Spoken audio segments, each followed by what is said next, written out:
दिल्ली विश्वविद्यालय के हॉस्टल का छात्रावास का एक ऐसी डरावनी सच्ची घटना जिसे सुनने के बाद आपके पैरों तले जमीन खिसक जाएगी। उस हॉस्टल में भूतों का साया रहता था और जो भी बच्चे उस हॉस्टल में रहते थे उनकी आंखें खुली की खुली रह जाती थी। उन्हें जो भी रात्रि में देखने को मिलता था वो बच्चे परेशान हो जाते थे, हैरान हो जाते थे और उसके अगले दिन ही हॉस्टल छोड़कर अपने घर रवाना हो जाते थे, भाग जाते थे। नमस्कार, आदाब, सलाम, सत श्री अकाल। मैं हूं विकास वैभव और आप देख रहे हैं क्राइम प्लेस। दिल्ली विश्वविद्यालय में एक लड़का का दाखिला हो जाता है और उस लड़के को हॉस्टल भी मिल जाता है। वो लड़का दिल्ली विश्वविद्यालय के छात्रावास में रहने लगता है। रात्रि में उसे एक अजीब सी आवाजें आती है। वो लड़का उठकर बैठ जाता है और कान लगा के सुनने लगता है तो ऐसी आवाजें आ रही थी जैसे कि कोई लड़की उसकी तरफ आ रही हो, उसके पास आ रही हो।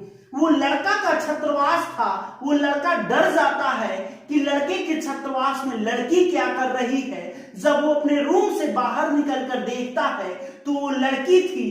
जब उसके पास जाता है तो वो लड़की गायब हो जाती है। वो लड़का डरने लगता है, डरते डरते जाता है और बच्चों को जगाता है।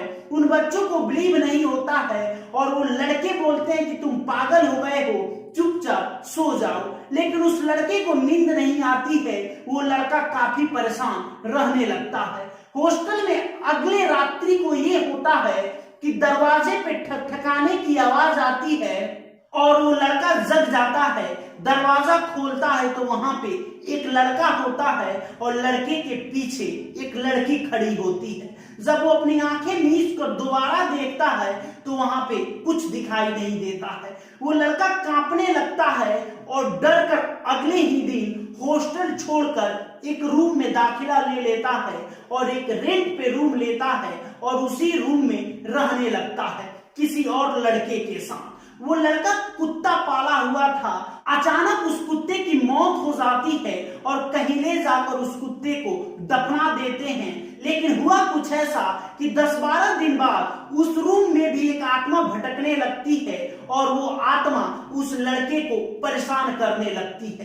कभी रात्रि में उसके नाम लेकर बुलाती तो वो लड़का जग कर जाता, देखता तो वहां पे कुछ नहीं पाता था। वो लड़का काफी परेशान हो गया था। किसी बाबा के पास, किसी तांत्रिक के पास जाता है, ताबीज बनवाता है और दिखाता है कि आखिर मुझे भूत प्रेत का साया क्यों मेरे आगे पीछे मंडरा रहा है, मुझे क्यों परेशान कर रहा है। बाबा उसे एक ताबीज बना देते हैं, लेकिन ताबीज बनाने के बावजूद भी वो भूत उसे परेशान करने लगता है। जब उसके रूम में भी भूत उसे परेशान करने लगा, टॉयलेट से लेके नहाने तक।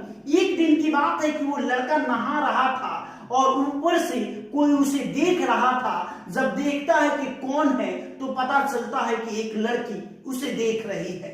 वो काफी परेशान हो जाता है और उस तांत्रिक बाबा के पास जाता है और अपनी सारी आप बीती बताने लगता है। वो तांत्रिक बाबा कहते हैं कि तुम जिस कुत्ते को दफनाए हो उसी कुत्ते का आत्मा उस रूम में भटक रहा है। तो लड़का पूछता है कि इसके पहले भी मैं हॉस्टल में था, वहां भी एक लड़की थी, मुझे परेशान करती थी। वो लड़की को मैं जानता भी नहीं हूं और वही लड़की मुझे आज भी परेशान करती है। लेकिन वो तांत्रिक बाबा फिर उसे दूसरा ताबीज बनाते हैं और कहते हैं कि आज के बाद से तुम्हें कोई परेशान नहीं करेगा, ये ताबीज तुम अपने पास रखना। लेकिन वो लड़का परेशान हो जाता है, तंग हो जाता है। ताबीज रखने के बावजूद भी वो लड़की उसे बार बार परेशान करने लगती है।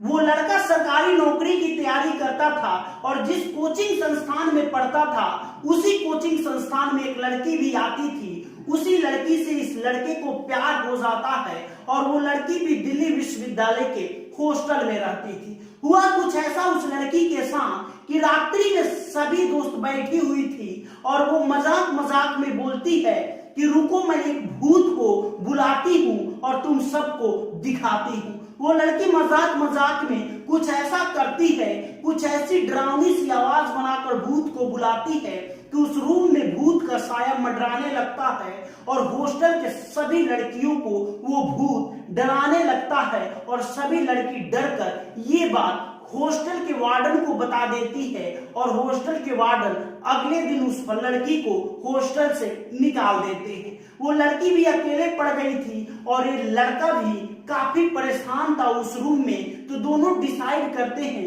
कि एक अलग जगह रूम लेते हैं और दोनों लिव इन रिलेशनशिप में रहेंगे। दोनों एक अलग जगह रूम ले लेते हैं और लिव इन रिलेशनशिप में रहने लगते हैं। जो हॉस्टल का भूत था, जो लड़की के बुलाने पे आया था, वो भूत उस रूम पे भी उस लड़की को परेशान करने लगा और इस लड़के को भी, वो लड़की जो भूत बनकर इसे परेशान करती थी, उस रूम में भी वो लड़की इस लड़के को परेशान करने लगी। दोनों को भूत के चपेट में ऐसे आ गए थे कि दोनों भूत के लपेट से बाहर निकल ही नहीं रहे थे। उनके रूम में भूतों का ऐसा मंजर, भूतों का ऐसा तांडव कि वो लड़का भूत के गिरफ्त से बाहर ही नहीं जा पा रहा था।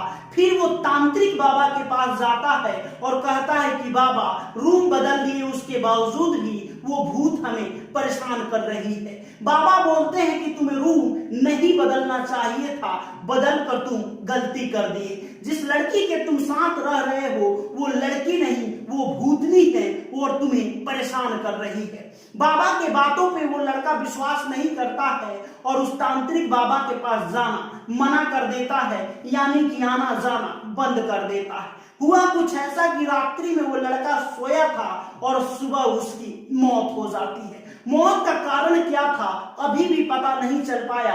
उसके दोस्त उसके मम्मी पापा के पास फोन करते हैं और उसके शव को उसके घर भिजवा देते हैं, लेकिन आज भी पता नहीं चल पाया है कि उस लड़के की मौत किसकी वजह से हुई और कैसे हुई। यही है दिल्ली विश्वविद्यालय के हॉस्टल से लेकर उस बच्चे की रूम तक के सफर की कहानी, भूत प्रेत की कहानी। कुछ बच्चे इसे अंधविश्वास बोल रहे थे तो कुछ बच्चे इसे सच्ची घटना बता रहे थे।